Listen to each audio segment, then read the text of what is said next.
There are more ways to celebrate than ever before at the Jeep Celebration event. Hurry in for great deals today on the only brand that lets you go anywhere and do anything. And right now, get $1,500 total cash allowance on the purchase of a 2022 Jeep Compass Latitude 4x4. Don't miss this great offer. Go to Jeep.com to find your local dealer. Hurry into the Jeep Celebration event today. Residency restrictions apply. Must take retail delivery by 5/2/22. Jeep is a registered trademark of FCA US LLC. Hi there, I am Adam Kivas. This is another episode of my podcast. We will continue where we left yesterday.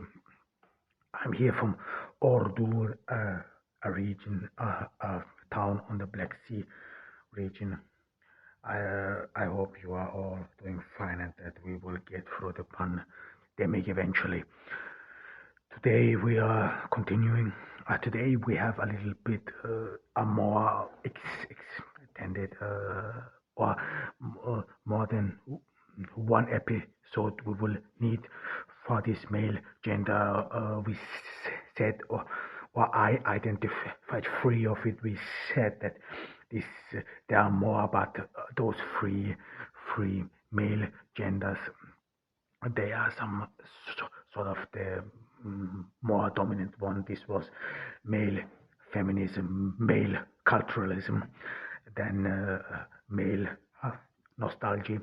However, today we continue with male culturalism, and male culturalism is a bit complex. In that sense, we have to view this from many angles, so not only from the angle of the majority, or if you want of the host country, but as well as from the perspective of migrants. And please note that of course, because I am a Turkish migrant, and I grew up in Austria, so this view on Austria as well as in Germany will of course be predominant, because I know little about the cultures or especially about blackness in the US. I mean, I don't know more than what is being reported and what you can read about it. Nevertheless, of course, you should be always informed, and it is indeed so. And of course, you have to be aware, especially for European standards, America is leading. We orient ourselves on America, despite all eyes are on America, and we said it in the past. It's not like that in Europe less crime or less racism is happening. I even think it is quite the contrary. It is rather that in Europe these crimes, they do not, or these racial attacks, they do not make it into the news like it is in America. I know from my own experiences. Of course, these are not suggestions. I know that I am well aware that the American civil society as well as the media landscape in America work way differently than in Europe, and I said it before and I'm saying it again. Do not make a mistake or the mistake thinking that Europe would be some sort of racial free or even way better from America. I beg to disagree.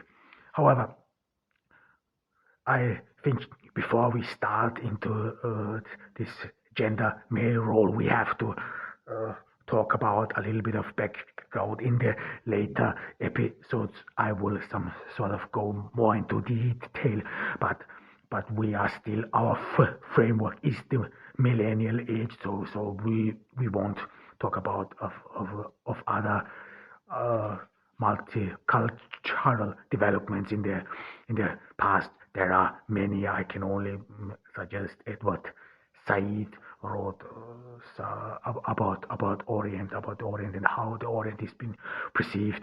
Indeed, very interesting.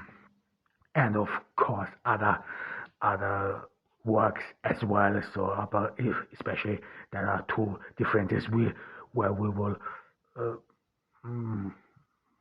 do not go into detail, and I don't want to really define anything whatsoever, but within you can say culturalism is some sort of the headline, and there are two strings approaches. One is post-colonialism, and the other is multiculturalism. They differ. Everyone who I just wanted to mention it. So everyone who wants to go more into detail can do it. Do that. We live in the age of Google. You can Google everything. However, for the sake of some sort of a brief introduction, I will not separate between post-colonialism as well and multiculturalism, because I think, first of all, you should not, especially now in the millennial age, and especially in these multicultural societies we live in, you should not have only one approach, but many. I think this is not only confined to feminist thinkings, because this is mostly attributed with feminist approaches that they use more than one. Now I disagree. I think more than ever, because those grand narrations like Marxism, like metaphysics and so on, that they have some sort of served their time. They have ended. Now more than ever we need more approaches, and this is, for example, in psychology. In psychology, this is the case. In psychology, you are even being advised to use more than one approach. So despite the fact that many people within psychology, for example, despise, or Europeans within psychology, some sort of despise behavioralism as plain and American. Nevertheless, some accomplishments of behavioralism are indeed interesting. So if they recommend it in psychology, then we should do the same in social science as well. So, period. However, we started the millennial age with the end of the Soviet Union, with the rise of the internet, and for our cultural narration in this episode, we will have to start it with 9/11. 9/11 was the crucial incident in cultural identity in the Western world.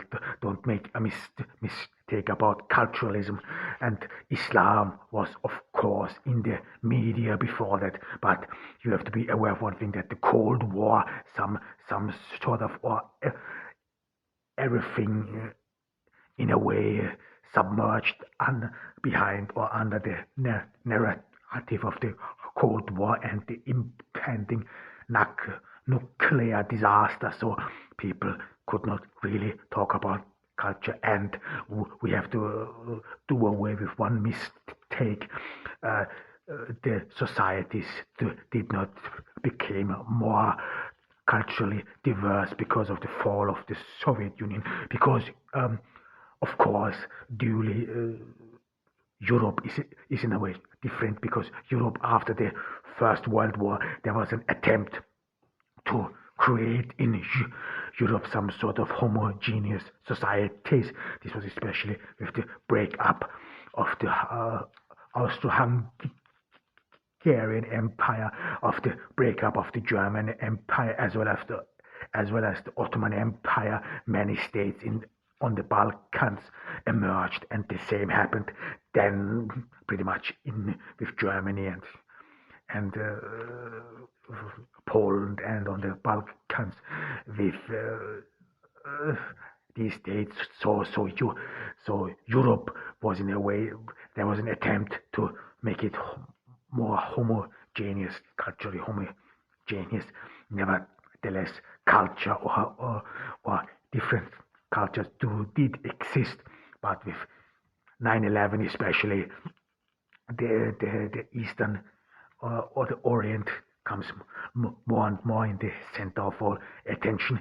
This we said it before, those narrations about the Orient. This is somehow interesting and remarkable. They go back between the Greeks and the Persians. So some of these narrations did not change over millennial of years. So you could say that almost 3,000 years or more, we have some sort of 2,500-3,000 years.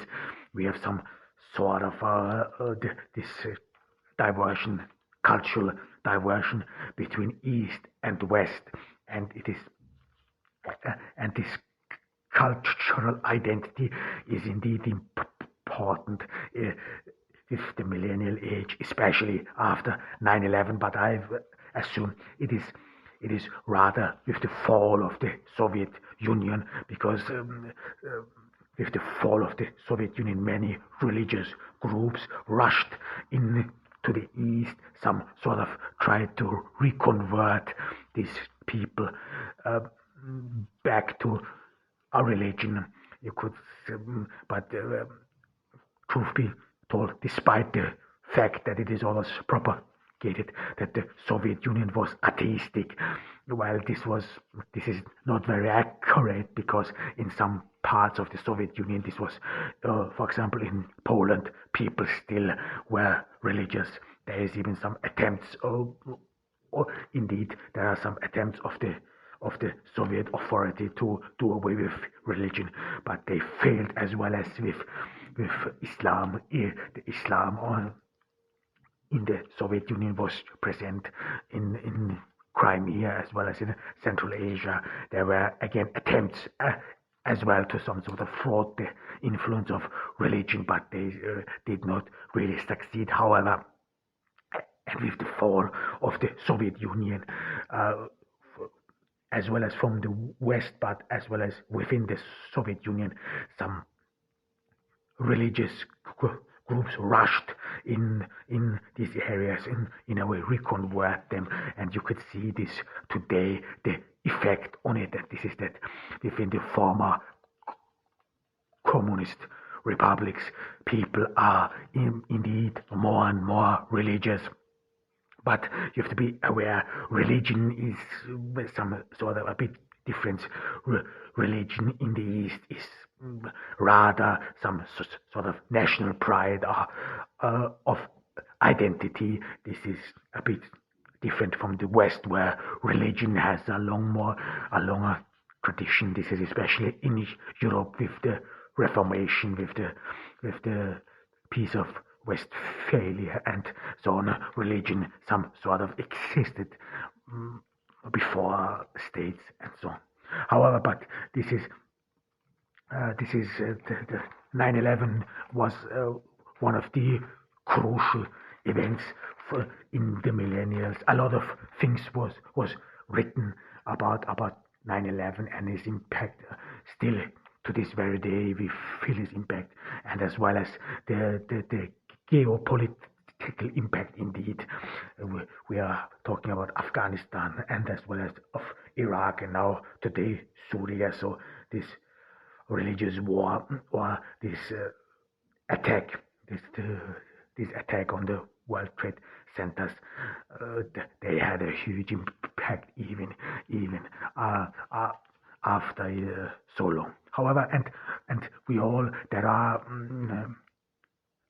literature written about it. This is one, Samuel Huntington, The Clash of Civilizations, some sort of foreseeing and cultural war, and so on. You could say Samuel Huntington took away some of Trump's foreign policies with his attempt, however. And of course we have as well as authors of multiculturalism. This is Charles Taylor, who was part of this communitaristic narration. Especially Charles Taylor wrote about Canada and the Canadian or the independence of French Canadians, and how one could some sort of live together, live with each other. And like I said, multiculturalism did not exist or come to existence in the millennial age. There was indeed a very cosmopolitan society before that. But there is indeed there is a difference in cosmopolitanism as well as multiculturalism. Cosmopolitanism is as well as indicates a diverse cultural influence, but cosmopolitanism is rather under the umbrella of one leading culture. Cosmopolitanism was rather dominant in the West. It was rather in those big cities, which were some sort of melting pot of many cultures from around the world. It was cosmopolitanism. You could rather say is in a way was a one-way road of one culture who are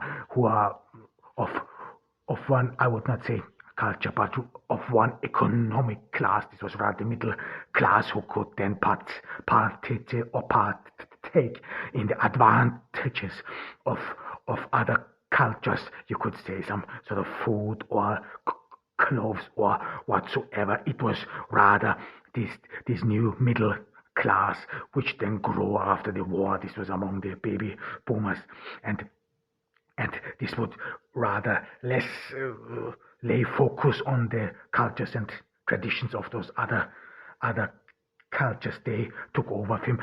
You already heard it, and we talked about it. This approach some sort of fell in disgrace because of cultural appropriation. So it was indeed an existence. However, and their opposite, you could say, or not opposite, but an extension is multiculturalism. Multiculturalism, some sort of advocates for equality of cultures, and that the society itself should be created with multiculturally. But very important is that there is not one leading culture.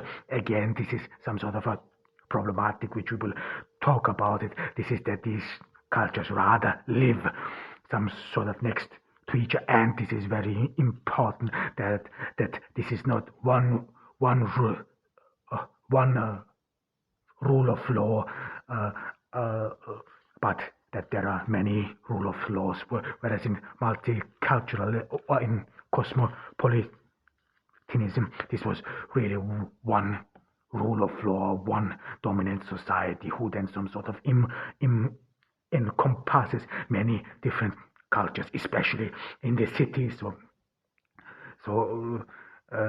And you could say cosmopolitanism was rather some sort of propagated from hipsters, and it had rather a lot of connotation to traveling, because in the baby boomer age, those traveling became some sort of the new way to see the world. Traveling became affordable, especially in the West, and the West would then travel in all those destinations. It was not happening other way around. So if you were in the Soviet Union, it was actually very difficult to get out, and the state would do everything to prevent people from getting out. However, so it was a one-way road. So this the West, they had the material means and the freedom to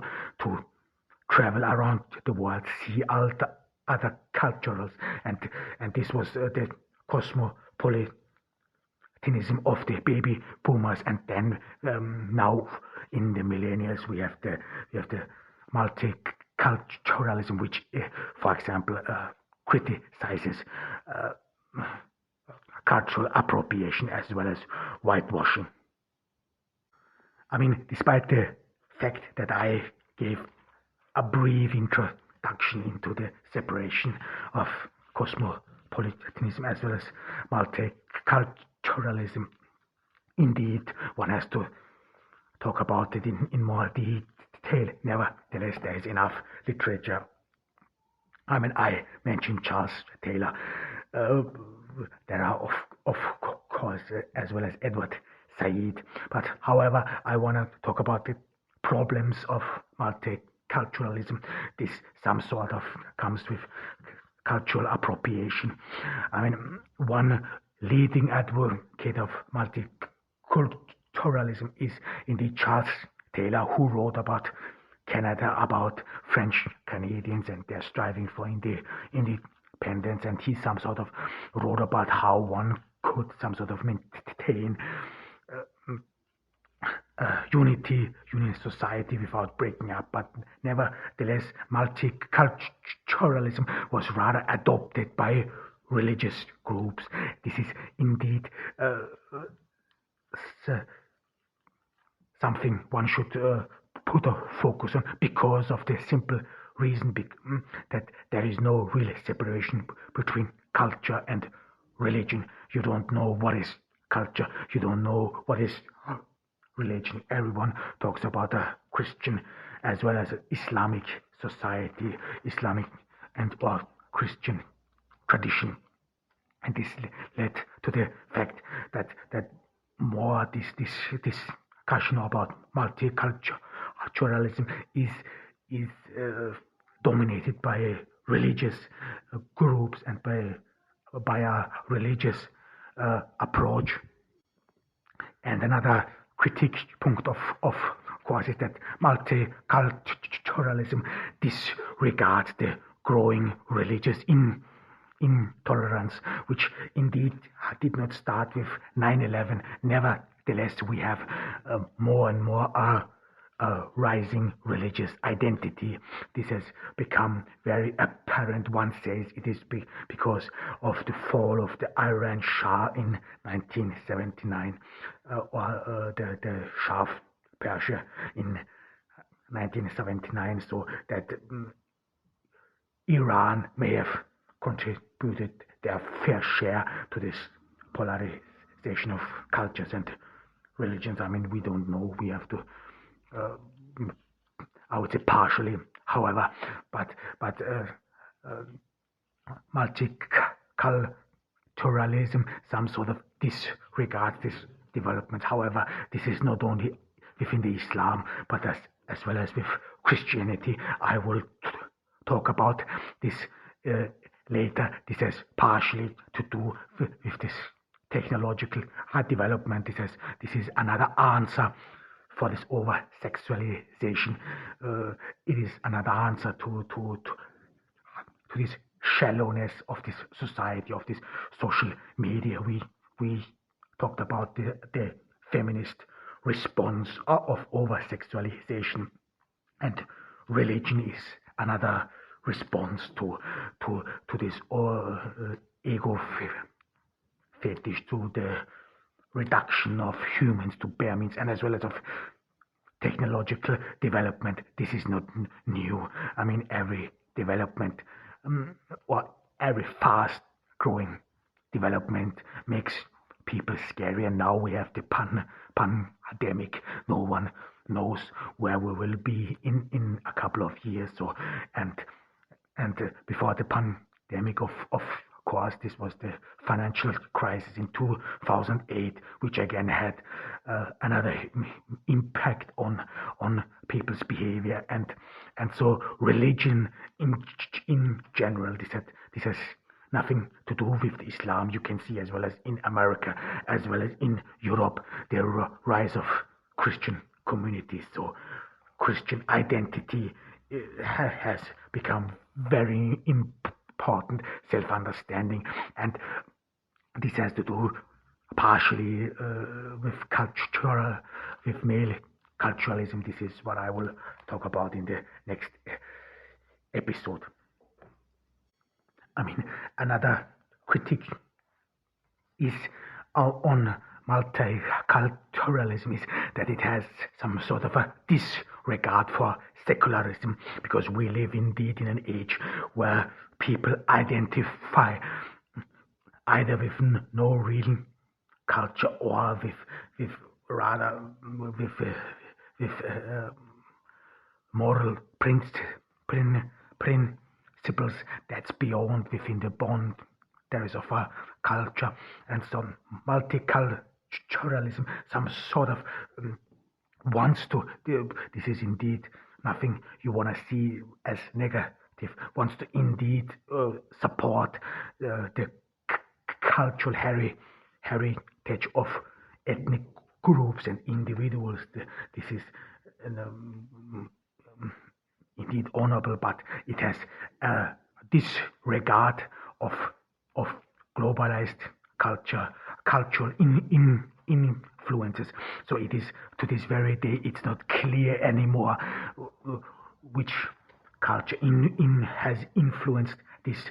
So the other culture, you cannot some sort of purely separate one culture from another, and that multiculturalism is some sort of against this global identity, global citizenship. Of course, now one would answer to that, yeah, this global identity, this global self-understanding was only from a one point of view, from a European point of view, from a Eurocentric point of view.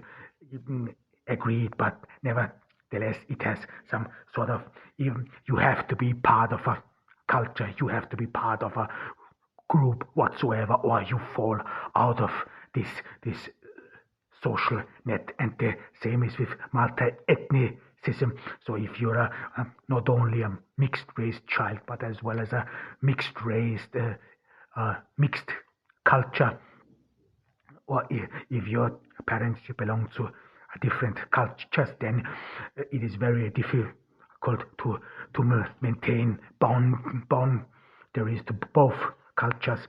I mean, you can see this in the present with some politicians who actually struggle to maintain both cultures. And in multiculturalism, this really does not have a place. You have to be one culture or has to be part of one group, and this is I would say indeed diametrical to the development of the millennial age, especially after the postmodern society.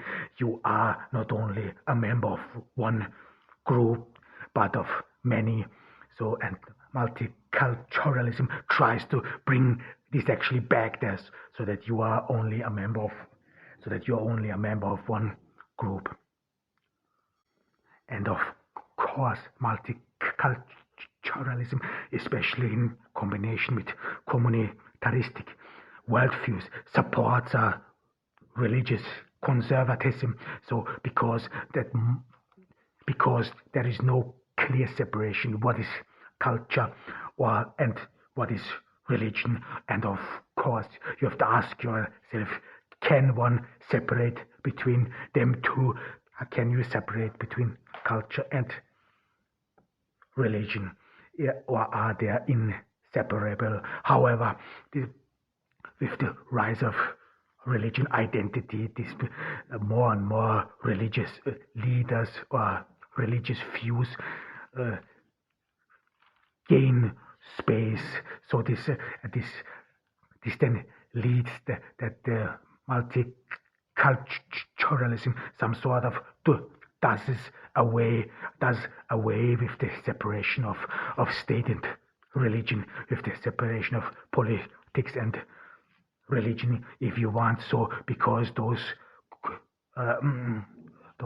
cultures within a broader society then are organized through religion, through religious leaders, and some sort of the preservation of religion and religion reads and habits becomes more important than individual freedom. So this is again some sort of an attempt to submerge the individual in the group and so make it disappear.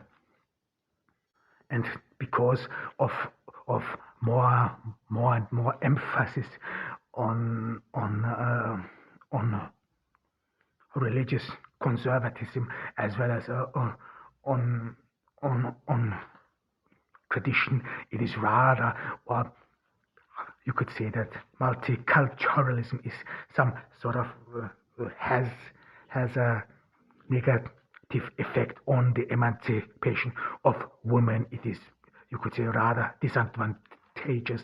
So because it somehow takes back major accomplishment, especially of the second wave of feminism. I mean, of course, I don't think we should stay away or stay some sort of stick in this discussion, especially in the West, whether with this headscarf, whether a headscarf would be liberating and so on. I mean, this is we all talked about the headscarf in Europe as well as in Austria, but we never talked about the attire of nuns in Austria. Nuns, no one complained about the fact that Catholic nuns in Austria were wearing their attire in public and so on. So this entire discussion is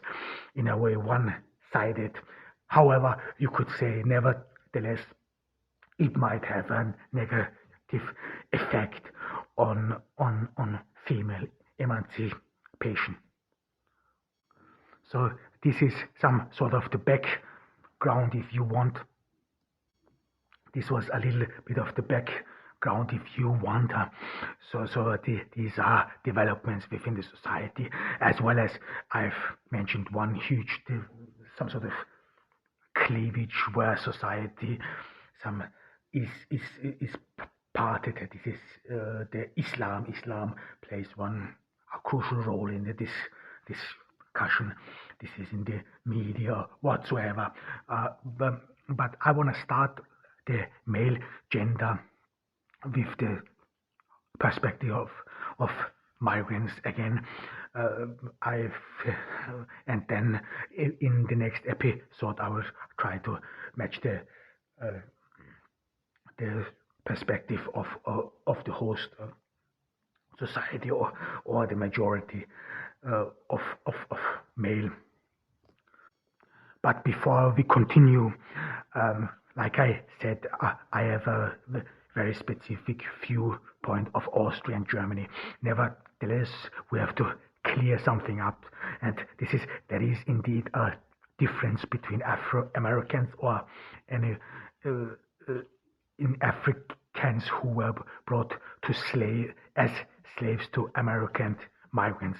And the one significant point is, of course, culture, because Afro-Americans, they were abducted from their homes. They were deprived of their culture, language, of their names, and then they had to work in inhumane conditions in their plant in plantages, and had to do and endure harassment of all kinds and so on. And indeed, there is a difference to migrant culture, because migrants mostly have preserved their own culture. They have mostly preserved their language, their religion. For example, many Indians in the UK, Pakistani or whatever, they were not deprived from their culture and tradition. And this makes indeed a difference. This makes a difference in that sense, so that Afro-Americans still have to use the language and the culture of this white of the white man who deprived them from their culture. So they use them, they maintain them help to maintain them, and this has further an effect on them. Whereas as a migrant, I know this from my own experience. Your own culture gives you more self-esteem, more self-assurance, despite the fact that your culture may be seen or used as with derogatory terms or some sort of demeaned in public. Nevertheless, you have a culture and tradition to rely on, and I think this is one of the big differences one has to notice, because as a migrant you have this connection to your roots. It doesn't matter whether you may not be proficient in your mother tongue. Nevertheless, there is a bond between you and your home culture, or the culture of your ancestors, and this is missing with the Afro-American community. There is even one good TV series which I again recommend. This is Roots. This is about one black boy who was abducted from Africa, brought to America, and this is some sort of the entire family history of this man Kunta Kinte, and this is a two-part series, so which as well as shows you a little bit of American history. So I would definitely recommend to everyone watching Roots. However, what I will talk about in the next part is even the male gender of migrants, especially in Austria and Germany. I will try to give an understanding of a development. I mean, of course, there is a lot of issue, and in Germany as well as in Austria, migration, especially migration from the Middle East, is a big issue. Still, elections are won and lost because of this issue. And in Austria, the migration is the dominating narration in elections. So it is a very, you could say, a very intense topic with each blamings and so on. But we talked about it in the past. I mean, Gastarbeiters, these were called to migrants from East Europe or Southeast Europe, as well as Turkey. They came to Austria and Germany. This was never meant to last. This was only meant temporarily. And when these migrants came to Europe, especially from the Middle East, I mean, you have to be aware of one thing, that these migrants were poor. So if you are well off, why would you go on such an arduous task to live in a foreign country, especially if you do not speak the language? You there have to be some sort of a push and ambition. So these migrants, especially from Turkey, they were mostly poor and uneducated, because Turkey in that year, especially in rural areas, there was not a sophisticated education, because those Kemalist reforms, some sort of were mostly focused and centralized in cities, and they were mostly some sort of middle class oriented. So Kemalism did not care much about the poor and farmers and so on. And this is one of the reasons why Erdogan later took power in Turkey. This was in the beginning. This was because Kemalism did not, did only concentrate itself in the cities and left rural areas alone. However, but nevertheless, so within the host society, a common perception prevails that migrants, especially from the Middle East, that they were lazy, stupid, and so on, so that they would be in a way inferior. And this is, of course, you have to see this with the context of the education, whereas people from other parts of Europe, especially from the former communist regimes, they had all better education.